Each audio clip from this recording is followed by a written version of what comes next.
ফের উত্তাল Kalyani GNM medical college ও হাসপাতাল। হাসপাতালের জুনিয়র ডাক্তার ও ট্রেনি মিলিয়ে প্রায় শতাধিক পড়ুয়া ডাক্তারদের নিরাপত্তা চেয়ে আন্দোলন শুরু করেছে। ঘটনার সূত্রপাত আজ সকালে। জানা যায়, পথ দুর্ঘটনায় আহত দুই ব্যক্তিকে আজ সকালে ভর্তি করা হয় কল্যাণী জেএনএম হসপিটালে। তার মধ্যে একজন রোগী ভীষণ ছটফট করায় কর্তব্যরত চিকিৎসক তাকে চড় মারলে শুরু হয় অশান্তি। রোগীর পরিবারের 15 জন মিলে সেই ডাক্তারের উপর চড়াও হয়ে মারধর শুরু করে।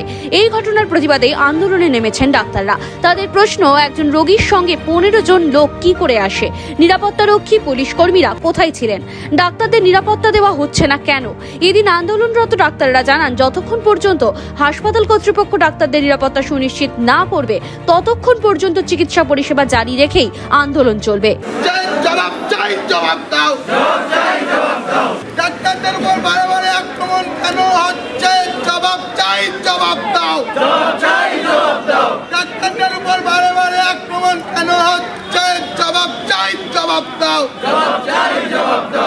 এই আমরা এখানে আজ অবস্থান বিক্ষোভে আছি, তার একটাই কারণ আমরা ডক্টররা হসপিটাল 24/7 সার্ভিস দিয়ে যাচ্ছি আমাদের ফ্যামিলিকে ভুলে গিয়ে পেশেন্টদের স্বার্থের জন্য। আর 15 জন পেশেন্ট পার্টি আমাদের মেল সার্জারি ওয়ার্ডে ডাক্তারকে ঘিরে ধরে, তাদের কলার ধরে, তাদের গলা ধরে উপরে তুলে তাদেরকে অকথ্য ভাষা গালাগালি করে মেরেছে। আমাদের প্রথম দাবি যে একজন কর্তব্যরত ডাক্তারের গায়ে তারা হাত কিভাবে তোলে। দ্বিতীয়ত, একটা হসপিটালে একটা কার্ডে 2টো পেশেন্ট পার্টি ঢুকতে পারে, সেখানে 15 জন পেশেন্ট পার্টি কিভাবে ঢুকলো হসপিটালে সিকিউরিটি থাকতে? হসপিটালে একটা অন কল ইমিডিয়েট যিনি আসবেন কর্তব্যরত কোনো পুলিশ কর্মী নেই যিনি আমাদের নিরাপত্তা দিতে পারে। পুলিশ পোস্টম্যান কেউ নেই। তারপরে বক্তব্য আমাদের যে হসপিটালে এতগুলো গেট আছে, এই গেটে একটা করে সিকিউরিটি থাকলে সমস্ত সমস্যার সমাধান হয়ে যেত, কিন্তু সেটা নেই। একমাত্র এমার্জেন্সি গেটে তিনজন সিকিউরিটি গার্ড থাকেন যারা পেশেন্ট পার্টি ঢোকাটাকে কন্ট্রোল করে। জরুরি পরিষেবা কি বন্ধ? না, জরুরি পরিষেবা আমরা কোনোদিনও বন্ধ করতে পারিনি আর করিও নি। আমাদের হসপিটালের ডক্টররা 24/7 এখনও পরিষেবা দিয়ে চলেছে আর চলবে। এখন তাহলে আন্দোলনে কারা রয়েছে? আমরা আন্দোলনে রয়েছি, আমরা ইন্টার্ন, হাউস স্টাফ, পিজিটিরা।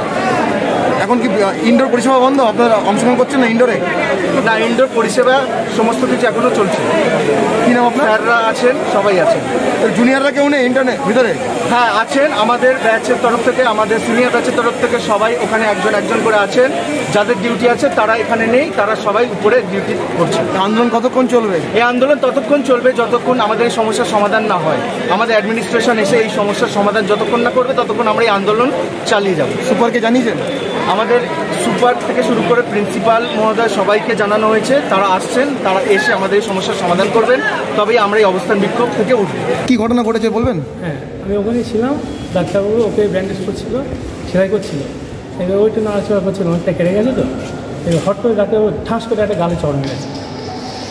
এবার স্বাভাবিক বাড়ির লোক, ওর বাবা ছিল, ওর একটা ভাই ছিল, ওই অবস্থা এমনি মৃত্যু সজ্জায় ওই কেটে গেছে। আর ডাক্তার যদি এইভাবে এরকম চড় মারে, এটা কি উচিত ডাক্তারের?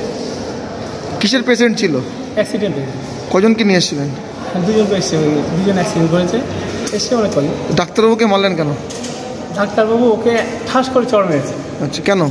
ওই একটু সেলাই দিচ্ছি তো, একটু উঠে বসছে, একটু ভালোভাবে একটু বুঝে বললে ডাক্তার হট করে ঠাস করে এমন জোর চড় মেরেছে, কাটা দিকে চড় মেরেছে। ও সেই কী বলবো, সে এবারও বাবা স্বাভাবিক একটা ছেলের গায়ে যদি ওইভাবে হাত দেয় কাটা অবস্থায় একটু রাগ হবে। তো ডাক্তারবাবুকে মারলেন তার জন্য? ডাক্তার মারি ঠেলাঠুলি হয়েছে, একটু ঠেলাঠুলি তো হয়। এটা ধরো একটা ছেলে ওই অবস্থায় মেরেছে, আপনার ছেলে হলে আপনি কী করতেন বলেন? আপনাকে ডাক্তারবাবুকে মেরেছেন? না। কে মেরেছে? মারা বলতে ওই একটু হাসপাতাল হচ্ছে ওর বাবা। ডাক্তারদের অভিযোগটা আপনারা মারধর করেছেন 15 জন মিলে। ডাক্তার কিছু হয়েছে দেখেন? এখন তো কিছু ফাটাফুটি বা কোনো কিছু ইনজিওর হয়েছে? কিছুই হয়নি, জাস্ট একটু ধাক্কা ধুকিয়ে জাস্ট। আর ডাক্তার যেভাবে চড় মারলো ওকে, এটা কি হলো? এখন তো ডাক্তারবাবুরা সমস্ত হাসপাতাল স্ট্রাইক করেছে। এখন করবে, এখন করলে কি করে? এবার পেশেন্ট অবস্থা খারাপ, এখন স্ট্রাইক করে দিচ্ছে। চিকিৎসা করতে আপনারা কতজন এসেছিলেন নিয়ে? এসেছিল অনেক কজনকে নিয়ে গেছে। তারা কোথায়? থানায় কজনকে নিয়ে গেছে পুলিশ। নদিয়া থেকে সুরজিৎ দাসের রিপোর্ট, NBTV।